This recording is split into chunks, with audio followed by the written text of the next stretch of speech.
Hey everyone. 2 years ago, the average 30-year mortgage rate on a home was about 3.2%. Today, it's flirting with 8%. That's a huge difference.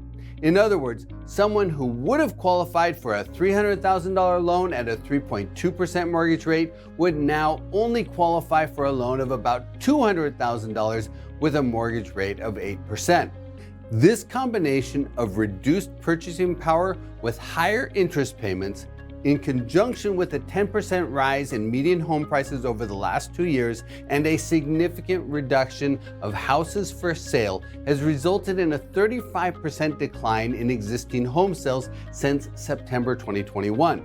That places the current home sales velocity on par with the levels last seen following the global financial crisis.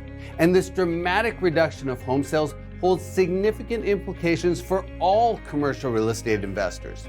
Of course, multifamily investors follow the housing market most closely, but a decline in home sales of this magnitude affects the entire economy.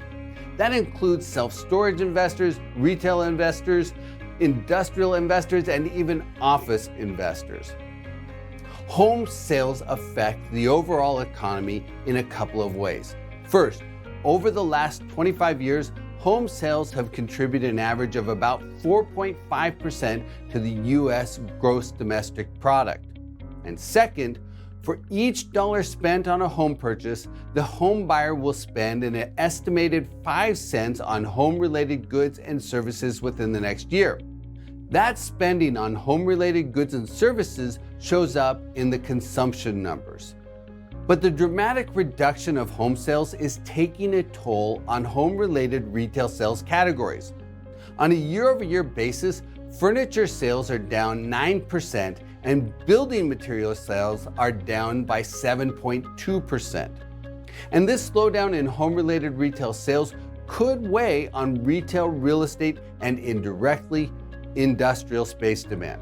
Likewise, reduced mobility created by the housing market slowdown is one more factor weighing on office space demand, especially in the urban core. People who relocated during the pandemic are reluctant to sell their home and move closer to the office. This is a contributing factor in the preference for working from home. But as I mentioned earlier, the multifamily sector is the commercial real estate property type most affected by the changes in the housing market. The payment on a median-priced home in the U.S. has increased by nearly 57% in the last 2 years. That's a huge move. The payment on a newly purchased median-priced home has risen from about $2,000 in the third quarter of 2021 to about $3,100 in the third quarter of 2023. That's an increase of $1,126. And the income required to qualify for the mortgage on a median-priced home has risen from $85,000 to $134,000. Even though household incomes have increased by 5.5% in the last 2 years, rising $3,900, they haven't kept up with home prices. The percentage of households in the U.S. that can qualify for the loan on a median-priced home based on the Freddie Mac front ratio requirement is 25% today compared to 42% in 2021.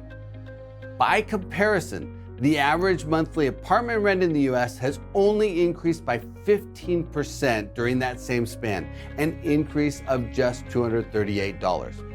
That's why the relational affordability of apartments is so strong. The housing affordability gap between homeownership and renting has opened to its widest spread on record, $1,291. And the affordability spread should favor apartment demand relative to single-family home purchases as household formation recovers. Apartment demand has risen each quarter this year, with 101,000 net new units occupied in the third quarter, which suggests, as we look forward, that the apartment outlook is strengthening. And at the end of the day, investors need to look forward. We all need to keep our eyes on the horizon.